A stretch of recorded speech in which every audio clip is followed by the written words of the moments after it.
ಇಷ್ಟು ದೇಶಭಕ್ತರು ಅಂತ ಹೇಳ್ತಾರಲ್ರಿ. ನಿನ್ನೆ ಇಂಡಿಯಾ ಪಾಕಿಸ್ತಾನ ಮ್ಯಾಚ್ ಆಯ್ತಲ್ಲ, ನಾಚಿಕೆ ಬಂದಿಲ್ವಾ ನಿಮಗೆ? ಸ್ವಲ್ಪನ ನಾಚಿಕೆ ಬಂತ ನಿಮಗೆ?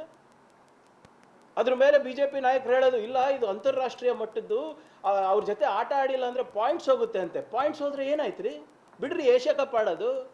BCCI is the richest cricketing body. ನಿಮ್ಗೆ ನೆನಪಿದ್ರೆ 1987ನಲ್ಲೋ 89ನಲ್ಲೋ ಯಾವಾಗ ಏಷ್ಯಾ ಕಪ್ ಆಡಬೇಕಾದಾಗ ಇಂಡಿಯಾ ಡಿಡ್ ನಾಟ್ ಪಾರ್ಟಿಸಿಪೇಟ್. ಯಾಕಂದರೆ ಶ್ರೀಲಂಕಾದಲ್ಲಿ ತಮಿಳ್ ಅವರಿಗೆ ಸರಿಯಾಗಿ ನೋಡ್ಕೋತಾ ಇರಲಿಲ್ಲ ಅಂದ್ಬಿಟ್ಟು ಪಾರ್ಟಿಸಿಪೇಷನೇ ಮಾಡಿಲ್ಲ. ಎಷ್ಟೊಂದು ದೇಶಗಳು ಒಲಿಂಪಿಕ್ಸ್ನ ತ್ಯಾಗ ಮಾಡಿದೆ.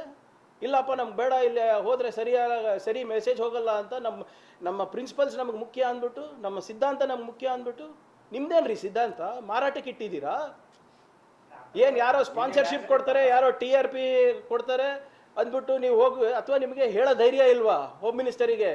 ಯಾಕಂದರೆ ಅವ್ರ ಮಗ ICC ಅಧ್ಯಕ್ಷರಿದ್ದಾನಂತ ಹೇಳೋ ಧೈರ್ಯ ಇಲ್ವಾ?